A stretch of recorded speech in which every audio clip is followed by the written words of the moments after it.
Hey guys, so there's a lot of videos going around on YouTube lately about Viviva Coloursheets, and I just wanted to make a quick video about Peerless Watercolors, because I believe the Peerless Watercolors have been around a lot longer than the Viviva Watercolor sheets, and people seem so surprised that they even exist, but Peerless Watercolors have been around a lot longer.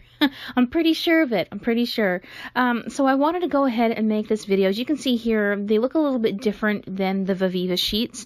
I'm saying Viviva because that's how I'm hearing other people pronounce it. I hope I'm not saying it wrong. But basically you get these little sheets of paper like I just showed with the ink on the other side. And what I've done is I've cut mine up into little pieces and I've got some stick tack on the back and I've made my own little palette out of them. But I wanted to show you guys the Peerless Watercolors because this is not a new thing, and a lot of people are saying that these color sheets with the watercolor pieces on it, here you can see that I'm showing you how I make my my little booklet here, but a lot of people are acting like this is a brand new thing, but maybe a lot of people haven't heard of Peerless Watercolors because I'm almost 100% sure, like I said, that you know, it's not a new thing. So I've drawn this picture here and we're gonna use the Peerless Watercolors to paint it. So the first thing that I'm gonna do is I'm gonna draw the picture. Now this took forever, so while you guys are watching this part of the video, I'll continue talking about the Peerless Watercolors and exactly what they are.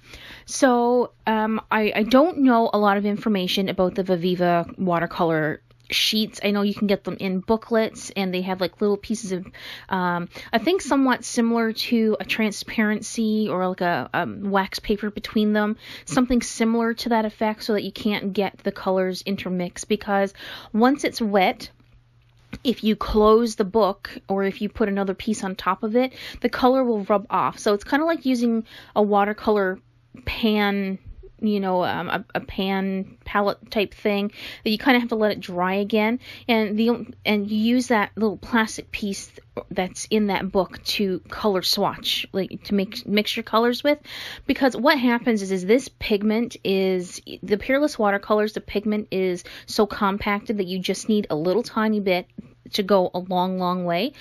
So basically I put the transparency sheet in my booklet that I made with the little 1-inch squares to mix my paint on, and then to make sure that when I do close my book that the paints on either side are not sticking together and so they don't get ruined. Now I do have a couple of beefs with the Peerless Watercolor that I'm probably going to get a few thumbs down for, because I've made a video on the Peerless Watercolors before, and my beef is that if you are big on painting and you paint a lot, you're going to run out of these very quick. Now, for me, being in Canada, I paid $100 for the Jane Davenport set. There's all different kinds of set. You don't need to get the Jane Davenport ones, but I liked the colors that were in that set, so that's the ones that I purchased. But there are many different kinds that you can get different. You can get single, I think you can get single sheets. You can get let's see, you can get like a 10-pack, a 12-pack, I think, and then you can get like the really big pack like I have that has the 60 colors. And the one thing I don't like is that if you paint a lot, you can go through this very quick. And they are transparent watercolor, they are not opaque whatsoever. So if you really want that vibrant color, you have to use a nice bit of the paint. So that was my beef. Like, you can go through them really quick if you're painting quite a bit. Now, if you're only painting little things, or if you're doing very light washes, they can last you a very long time. So this is one of the things that kind of got me some hate on my other video that I did, is that I told people they're not going to last a long time if you're heavy-handed with them and you paint a lot, because it's just paint on a piece of paper, and once that piece of paper is done, you don't have it anymore. So it's not like a tube of watercolor that you can fill back up. Like, you have to, I'm not 100% sure if you can get them individually, so if you run out of one, you may have to buy an entire sheet. I don't know if that's the case with the Viviva ones. Like I said, I don't have them, but I just wanted to do this video to show you guys that Peerless Watercolors have been around, because I've had mine now for about 3 years, and I think these Viviva sheets came out in the last 2 or so.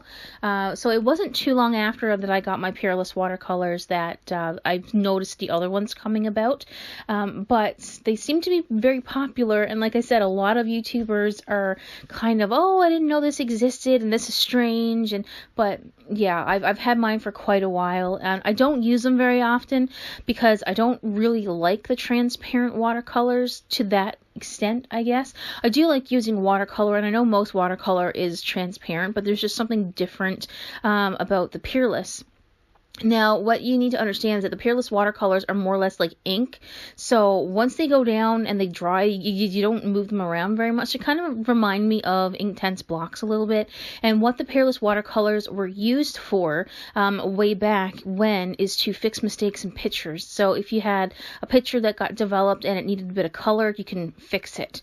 That's what I've read that they were used for. So that kind of gives you a little bit of a backstory on the Peerless watercolors. So I'm getting ready to paint here. Now you're probably wondering, I'm doing this whole spiel about the Peerless watercolors. Yes, this is still in my 25 days of Christmas because I am drawing Santa's helper. I'm not 100% happy with my drawing. As I keep saying before, like, I'm really trying to only give myself about an hour or so to make these, so I did sketch this really quick, and I see a lot of mistakes in it, but it is what it is. It does come out pretty good in the end for what it is, and like I said, I'm just trying to do something a little bit painterly here. I'm not trying to watch my mistakes or really watch where the paint is going, I guess. So I just wanted to do something quick and fun and show you guys a little bit more of the watercolors here. If you want to watch the other video about when I first did my Peerless watercolor, I guess, review or demo, whatever. It was a long time ago. I don't really remember exactly what I said or what I did in the video. I think I'm painting some flowers. I will go ahead and link it either up in the iCard or down in the description, so if you want to check that out, you can. But yeah, I have a few more paintings that I want to do with the Christmas theme and, you know, living in Newfoundland, but I want to keep them more towards the end of next week because I think I have maybe 3 or 4 items left that I want to paint that, you know, resembles my culture and all that. So with that being said, I needed something to break up in between, and I didn't want to come back today with another digital piece because, again, my last 2 videos didn't get a whole lot of views, and so if you haven't seen them, just step back a little bit, and if you don't mind, to have a look. And the one with the reference, using the reference, is kind of a little bit of a information video, I guess, to let you guys know, you know, what the advantages of for using the reference pictures. I feel like I'm rambling a little bit today. I don't really have a whole lot to say.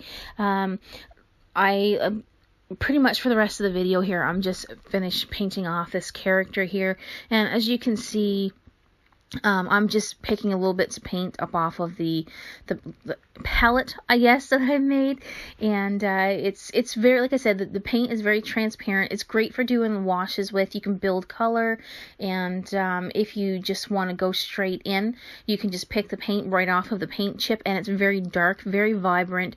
I don't mean dark as in the paint is dark, but it's vibrant. I think that's what I'm trying to get out. But yeah, like I said, I don't use these that much because I don't like them that much. I don't know why. Maybe it's because I don't have enough practice with them, but I don't know. There's just something about them that sets me off, and I kind of regret paying $100 for them. But I have them. I'm trying to use them. Maybe if I force myself to use them a little bit more, I might like them more. I don't know, but they are sitting in front of me on my art desk right now, so I have them in view. So if I want to use them to practice with them, they are there. But they do, to me, like I said, they paint a little bit different than just to say the Koi watercolors or the Grumbacher Academy watercolors that I'm using now. There's a very different feel to them, and I don't know, it's just something that I have to get used to, I guess. But I hope you guys enjoyed the video, and like I said, just want to let you know that there are other things out there that came before the Viviva watercolor sheets, and I mean, check out both. Maybe one is different than the other. I haven't used the Viviva ones before, but yeah, the Peerless ones, like I said, it was a hit, or it can be a hit or a miss, and it's kind of in the middle for me. But you never know. If you're in America and you're watching this, they are fairly cheap for you guys, and but I had to pay ridiculous import fees, and the exchange rate and everything kind of added on to the price. So definitely, if you're in America, you should definitely check them out. And if you don't mind spending the money, if you're watching this and you're Canadian, then have a go at them as well.